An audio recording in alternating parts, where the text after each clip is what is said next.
excited to be here. We were here 4 years ago and lost a tough game, and our center, Gorky Zhang, lost to Duke. Wound up playing Duke on the way to the national championship, so we have great memories of being here. And with me is two young men from Australia who are a big part of our program, Dango Mathiang and Dang Adele. And they're the Australian connection for us. And hopefully we put on a good show here. We're excited to be here. Coach, since you're back in the Bahamas, is there anything that you're looking forward to, again, with the team outside of the tournament, you know, as a bonding moment with you and the team? No, I think this is, for us, it's an opportunity to see what we are. You know, it's been very difficult to tell because this is a new team for us. We had a lot of players coming back that played a reserve role, and now they're playing starring roles. These two gentlemen fall into that category. So I'm anxious. We've played 3 good games. I'm anxious to see how we play in this tournament. It's a neutral tournament, and for us, it's great for our fans. As you know, or you may not know, Louisville's the #1 TV market in the United States for college basketball, even for the NBA draft for that matter. So for our fans, this is a big deal. What do you remember that you, as a coach, took away from the last time you were here, playing 3 games in 3 days, and how that helped you guys the rest of the way? Well, I think it's competition. The competition's great here. You know, we're playing an Old Dominion team that's, from a pace standpoint, is #1 in the nation as far as the slowest pace in the nation. Virginia's 3, and Virginia's 2. Wisconsin is 3, and we've got to play Virginia twice. So you look at all these games, Old Dominion and a couple other teams are very similar in the way they play. So you see all different styles getting ready for your conference play in a matter of 3 days. Now, we're going to play at probably 9:30 tonight, and then turn around and play at 2:30. It's only happened one time for me in my 90 years of coaching, but it's happened once before. And these guys got to get plenty of rest after the game tonight, and hopefully we win. Tango, you were on the trip 4 years ago, weren't you here? Nah, I wasn't on the trip. You didn't I was actually on make the the trip? team the freshman year. That's what I was trying to remember. Do you remember how they came back? I mean, just practicing with them and seeing them, how they may have responded after that trip? I mean, with Vogel going down, it felt like it was a big loss, especially for us playing Duke. And, you know, the guys just knew that, you know, it was a tough game. And they came back just, you know, ready to just get back and play for the next game.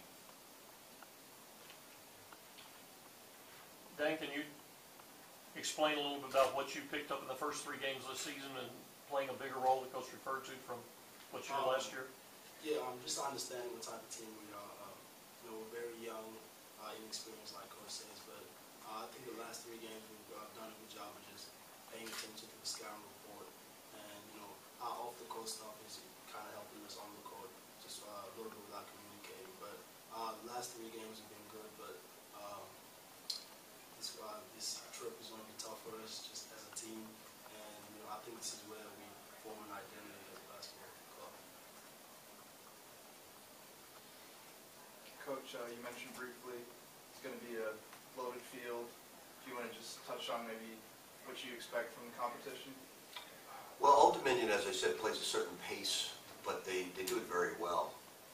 You know, I always say this, and people think I'm just patronizing coaches, but I wouldn't have said it 25 years ago. I've been coaching now 43, 44 years. Take away the 8 years in the NBA, and college coaching back before modern technology, you really couldn't tell certain things from a scouting standpoint, who was prepared, who wasn't. Today, everybody's prepared for everything you run. And in a matter of 3 days, you've got to be careful because you don't have a whole lot of time to change things. So you have to make subtle changes, more so in your defense than your offense. And you have to be prepared, even though you can't look ahead. You have to look at, say, you hope you win, and you look at the next 2 opponents, and you suddenly put it in without the players knowing it, because you don't have any prep time. And for these guys, this is a very intelligent group of people. You know, they're very, I've said this over and over, but it is true. Last year's team developed a culture that would make me stay in coaching for 40 years if I lived that long, because they're such nice people. And this team even surpasses last year's team, which I thought was amazing. They're just great guys to be around, and I think it's because we have a great balance. Here's two guys from Australia, we have a young man from Norway, a young man from Egypt. So we've got quite a team, and a couple of kids from Louisville, Kentucky, and they all get along unbelievably well. And he's the vocal leader of the team. As you all know, he's 41 years of age, so he's been around quite a bit. He's really not that. Guys, with Thanksgiving coming up, starting with you, man, can you tell me what you guys are thankful for this year? Well, we don't really do Thanksgiving in Australia, but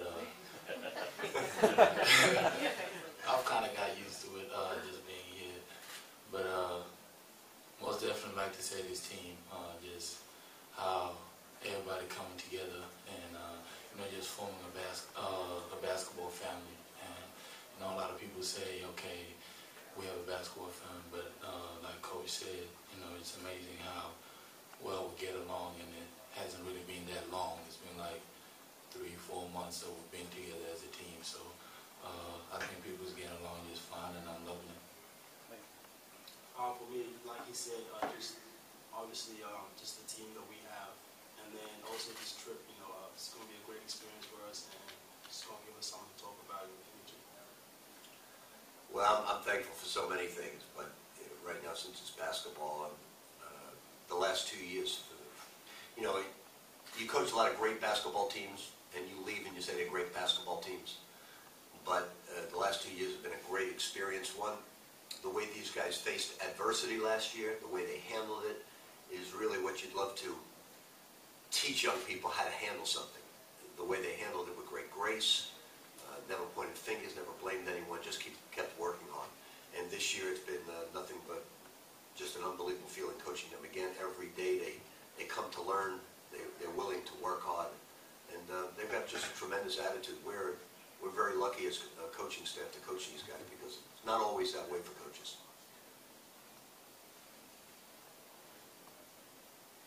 Any further questions? Thank you. Thank you, guys.